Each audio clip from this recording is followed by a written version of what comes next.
Binagyo nga ako dito sa aking dream kitchen habang nagluluto ako ng isang kawang ubi cheese champurado para ipamigay. Amazing! Pagising ko nga ng umaga talaga sobra ako nagkikrave na sa ubi cheese champurado kaya naisipan ko na magluto dito sa aking higanting kawan na sobrang daming ubi cheese champurado para ipamigay. Hindi nga po kasi pwede na ako lang ang mag-isa makakraving satisfied. Gusto ko po ay buong barangay. At medyo kinakabahan pa nga ako dito kasi first time ko nga gagawin tong ubi cheese champurado na to tapos ganito pa karami kaya medyo kinakabahan ako. Kaya bago nga po ako nakapag-desisyon nga po na lutuin nga to talagang inarol ko nga muna talaga siya para talagang perfect yung magagawa natin. At habang nagpapakulo pa nga po ako ng tubig sa ating higanting kawa, agad-agad ko nga kinuha nga itong mga malagit nating bigas kasi kailangan ko nga itong hugasan ng malala. At hindi nga lang po talaga ako sa pagluluto ng ubi cheese champurado kinakabahan nga rin po ako kasi may nababalitaan nga ako na may bagyo nga ngayong araw. At hindi naman daw po magla-landfall dito sa bansa natin ngayong bagyo kaya talagang tinuloy ko pa rin itong ating lulutuin. At alam ko na nga po sa mga oras nga na ito na uulan kaya may nakaredy na nga rin po ako ng malaking trapal para talagang tuloy pa rin yung pagluluto natin kung sakaling umulan ng malakas. At maya-maya nga lang din po inabuhos ko na nga po itong malagit nating bigas dito sa kumukulong tubig at kailangan nga daw itong halu-haluin para maayos nga yung pagkakaluto ng ating ubi cheese champurado. At habang inahalo ko nga po ito, bumagsak na nga po yung napakalakas nga na ulan kaya talaga naglagay na nga ako ng malaking trapal nga dito. At akala ko talaga normal nga lang na ulan. Kaya hindi pa nga po ako kinakabahan nga dito at talagang tuloy-tuloy pa rin ako sa pagluluto. At matapos nga po ang ilang minuto talagang nagulat nga po ako kasi biglang lumakas palalo yung ulan. Talagang nag times 5 yung lakas niya. Talagang medyo mahangin-hangin na nga. Kaya dito na nga po ako kinabahan nga ng sobra tapos maya-maya nga lang din ay lumakas na nga yung hangin na talaga medyo nililipad na nga itong aking napakalaking trapal. At kahit nga po medyo natatakot na po ako kasi baka may lumipad nga sa akin na kung ano-ano talagang tuloy pa rin tayo sa pagluluto. At kahit ano pa pong dumating nga dito mga sakuna talaga wala makakapagpapigil nga po sa akin na magluto ng napakaraming pagkain para ipamigay. At talaga maya-maya nga lang din po nagulat ako kasi medyo nawala nga yung lakas nga ng hangin tapos yung ulan talaga medyo humina na siya. At mukhang pinakinggan nga ni Lord nga yung mga hiling ko kaya talagang tuloy-tuloy na nga itong pagluluto natin. At dito nga po sa pagluluto ng ubi cheese champurado nga po natin talaga medyo matrabaho lang po siya kasi kailangan mo siyang haluin ng walang tigil kasi masusunod nga yung pinakailalim kapag hindi mo siya hinalo. At habang patagal nga po siyang hinahalo talagang bumibigat na nga po itong hinahalo nga natin kasi talagang naluluto na nga yung malagkit nating bigas. At finally nga po maya-maya ay okay na nga rin po itong ating hinahalo kaya sinunod ko na nga rin po ilagay dito itong mga white sugar. Andito na nga po tayo sa pinaka-exciting part nga ng paggawa nga ng ubi cheese champurado kasi dito na nga talaga siya magiging masarap. At pagkatapos ko nga po may ilagay nga yung mga white sugar nga natin, sinunod ko na nga rin itong mga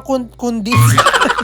Ubi condensed milk natin. Hindi nga po kasi magiging ubi champurado nga po itong gagawin natin kung wala nga pong ganito kaya talaga marami tayong nilagay. At habang naglalagay pa nga lang po ako ng ganito talagang excited na nga ako na tikman nga to kasi talagang sobrang na ako nagkikrave. Sobrang saya ko na nga rin po sa mga oras nga na to kasi talagang tumigil na ngayon napakalakas na ulan at hangin. At matapos ko nga po siyang halu-haluin, ganito na nga po yung naging itsura niya at hindi pa nga po tayo natatapos nga dito kasi maglalagay pa tayo dito ng dalawang blocking nga ng white chocolate. At bukod nga po dito sa mga white chocolate na nilagay nga po natin, maglalagay nga rin po tayo dito ng mga chocolate na ang flavor ay ube. At sigurado nga po ako na sobrang sarap na nga nitong ubi cheese champurado nga natin kasi talagang naaamoy ko na nga siya. At kung mapapansin nyo nga po talagang malapit na nga pong umapaw nga yung ubi champurado natin dito sa aking higanting kawa sa sobrang dami. Kaya makasigurado nga po ako na hindi lang ako mabubusog dito sa ubi cheese champurado kundi ang buong barangay. Para nga po sa akin okay na nga po yung pinakatamis niya pero sabi nga ng kasama ko na mas masarap nga daw to kung medyo dadagdagan ko ng konti pang tamis kaya naglagay ako dito ng brown sugar. At matapos ko nga po may ilagay nga itong mga brown sugar nga po natin ay maglalagay nga rin tayo dito ng asin para talagang balancing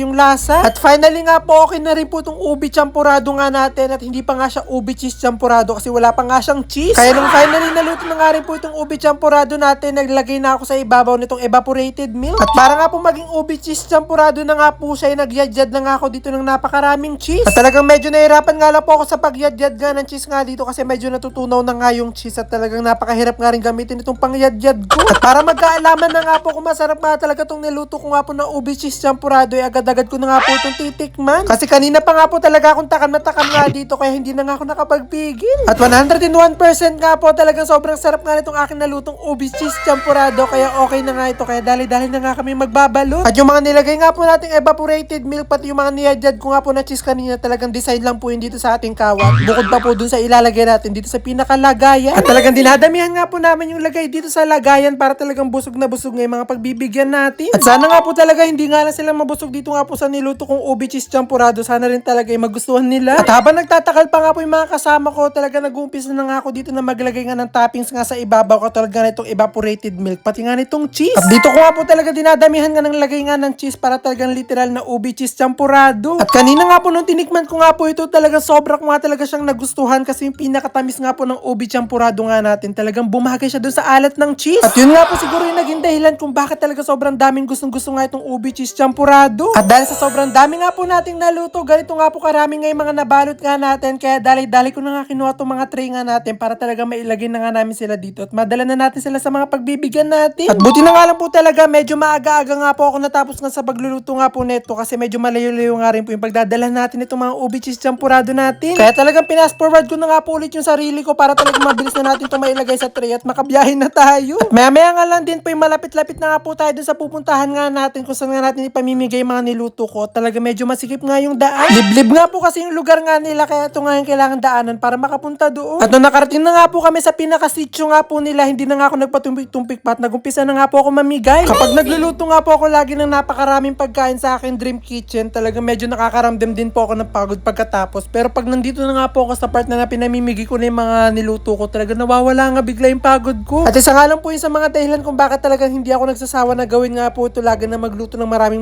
pagkain para nga ipamigay. Sa iba't ibang lugar nga po na napuntahan ko para magbigay nga po ng mga niluto ko nga na pagkain, talagang isa sa mga gusto ko nga po lagi yung kapag aalis na kami, talagang lagi sila nagpapaalam, nagpapasalamat, talagang sobrang nakakatuwa. Amazing!